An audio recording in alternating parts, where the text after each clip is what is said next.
এটা মোটামুটি জানতাম যে ইরানের ওপরে আক্রমণটা করা হবে। এটা অনেক আগে আমি 2025 সালের যে বই লিখেছে ফিলিস্তিন নিয়ে, এটা ভূমিকায় পরিষ্কার বলা আছে যে ইরান হলো পরের টার্গেট। এবং এটা আজকে না, এটা প্রায় 2 যুগ ধরেই, 3-4 যুগ ধরেই আসলে আমেরিকার পরিকল্পনা হচ্ছে যে কীভাবে ইরানকে, কারণ ইরান হচ্ছে একমাত্র রাষ্ট্র যারা পুরো মধ্যপ্রাচ্যে এখনও পর্যন্ত মাথা নোয়ায় নাই। তারা একটা আত্মমর্যাদা নিয়ে, সার্বভৌমত্ব নিয়ে তারা দাঁড়িয়ে আছে। এটা আমেরিকার জন্য মাথা ব্যথা, হেডেক। তারা হচ্ছে লাস্ট রাষ্ট্র, সবাইকে কন্টেইন করে ফেলেছে, হয় বিভিন্ন ধরনের চুক্তি ইত্যাদির মাধ্যমে, অথবা লিবিয়া, সিরিয়া, আফগানিস্তান, এই সমস্ত, ইরাক, এই সমস্ত পরিণতির মাধ্যমে। একমাত্র যে রাষ্ট্রটা ছিল ইরান, সে হচ্ছে যাকে মার্কিন যুক্তরাষ্ট্র এবং ইসরায়েল বাগে আনতে পারে নাই। তো সেটা এখন আমরা দেখলাম। এবং এটা মূলত করা হচ্ছে ইসরায়েলকে সিকিউর করার জন্য। ইসরায়েলের যে মধ্যপ্রাচ্যে যে অবস্থান, সেই অবস্থানটাকে সিকিউর করার জন্যই আসলে এই ইরানকে আজকে এভাবে একটা সাম্রাজ্যবাদী হামলার মধ্যে তারা নিয়ে গেল। এবং এটা তারা যেটা চাচ্ছে যে রেজিমের পতন, এটা এত সহজ হবে আমার কাছে মনে হয় না। কারণ হয়তো তারা তাদের সর্বোচ্চ নেতাকে হারিয়েছে, কিন্তু ইরানিদের যে আপনার রাজনৈতিক রুহানিয়াত, যে পলিটিক্যাল স্পিরিচুয়ালিটি, এই ঘটনা কিন্তু আরও বৃদ্ধি পাবে।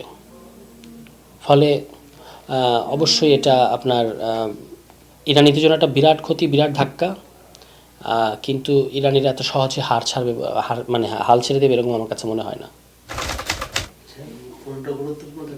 একটা কারণ হলো যে চীনকে ওই পাকিস্তান, আফগানিস্তান ওই সীমান্তে একটা যুদ্ধ তৈরি করে চীনকে ওখানে ব্যস্ত রাখা হয়েছে, যে তারা এদিকে ইনভলভ হলেই এদিকে আপনার সমস্যা হবে।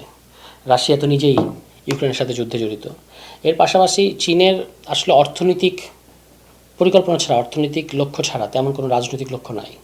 ফলে চীনের আসলে ওই প্রস্তুতি নাই। চীন যদি অনেক বড় রাষ্ট্র, যে মার্কিন যুক্তরাষ্ট্র যে করে, যে তার মিত্র শক্তি যারা, তাদেরকে রক্ষা করার জন্য সে যে কোনো কিছু করতে পারে, যে কোনো কিছু করে ফেলে। চীন এখনও সেই ধরনের শক্তি হয়ে উঠেছে বলে মনে হচ্ছে না। ফলে সেদিক থেকেও এটা বিবেচনা করার বিষয় আছে যে চীনের আসলে এটা আগ্রহ বা পরিকল্পনা আছে কিনা।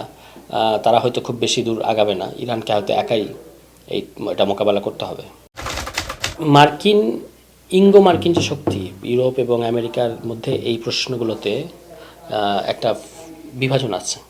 সবাই আমেরিকার নীতির সাথে একমত না। কিন্তু মার্কিন যুক্তরাষ্ট্র অনেকদিন ধরেই তারা এককভাবে এই সারা পৃথিবীর উপর একটা যুদ্ধ চাপিয়ে দিতে চাচ্ছে। এটাই তাদের সার্ভাইভ করার একমাত্র রাস্তা। এবং তাদের যুদ্ধের অর্থনীতিটা অনেক বড়। যুদ্ধ মানেই তাদের জন্য একটা বিরাট লাভজনক বিষয়। জেনোসাইড, মানুষ হত্যা, এগুলো করলে তারা অর্থনৈতিকভাবে ফুলে ফেঁপে ওঠে এই ব্যবসায়ীরা।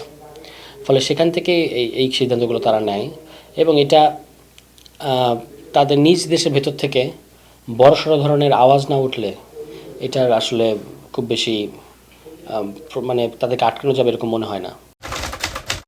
হ্যাঁ, এটার কারণ হচ্ছে যে এখানে ইসরায়েল রাষ্ট্র প্রতিষ্ঠিত হওয়ার পর থেকেই এখানে যত জাতীয়তাবাদী এবং সার্বভৌমত্বের পক্ষের যে সকল রেজিম ছিল, সেগুলোকে উৎখাত করে এখানে সব মার্কিনপন্থী শাসকদেরকে বসানো হয়েছে।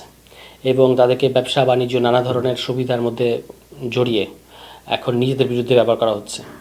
তো সেই কারণেই আপনি 2020 সালে একটা আব্রাহামিক অ্যাকর্ড হয়েছে। এই আব্রাহামিক অ্যাকর্ড অনুযায়ী কিন্তু এই যে মার্কিন যুক্তরাষ্ট্র এই কান্ট্রিগুলোতে, মুসলমান রাষ্ট্রগুলোতে তাদের সামরিক ঘাঁটি বসাতে পারবে। তো এটা হচ্ছে আসলে মুসলমানদের অনৈক্য, মুসলিম নেতাদের অনৈক্য এবং গণবিরোধী অবস্থান। ওই দেশগুলোতে কিন্তু আরব বসন্ত যে হয়েছিল, আরব বসন্তের একটা কারণ কিন্তু এটা ছিল যে আপনার এই যে গণবিরোধী যে রেজিমগুলো, তাদের ভেতর থেকে একটা প্রতিবাদ, তো সেটাকেও তারা নানাভাবে ম্যানেজ করতে পেরেছে।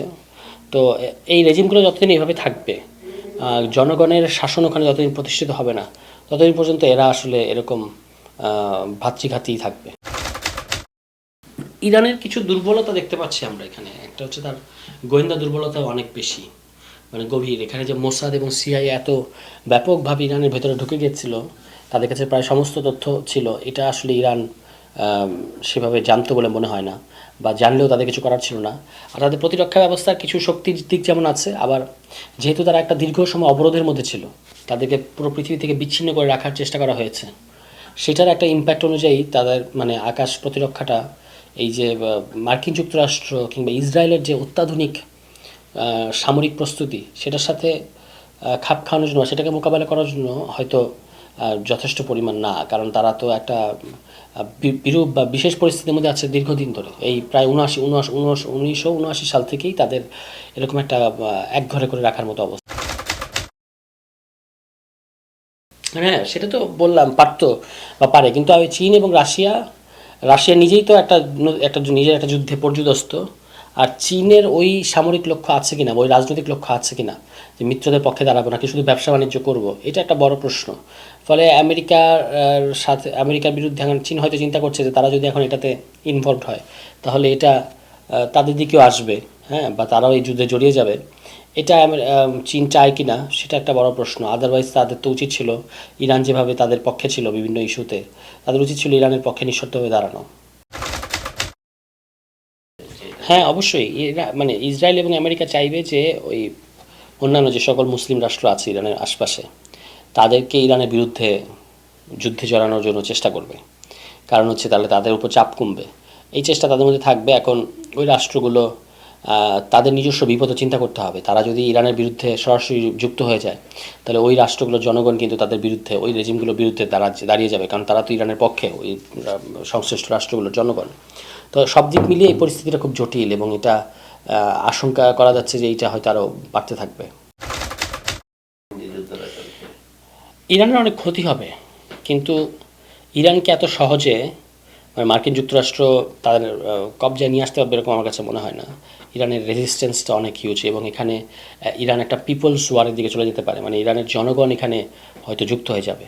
তো যখন একটা দেশে জনগণ যুক্ত হয়ে যায় তখন কিন্তু শুধু সামরিক অপারেশন চালিয়ে তাদেরকে হারানো যায় না।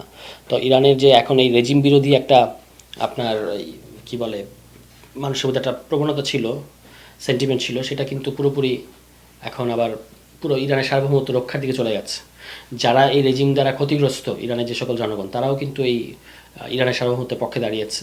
ফলে এটা মার্কিন যুক্তরাষ্ট্র যত সহজ মনে করছে তত সহজ হবে না এবং এটা দীর্ঘস্থায়ী হওয়ার সম্ভাবনা বেশি।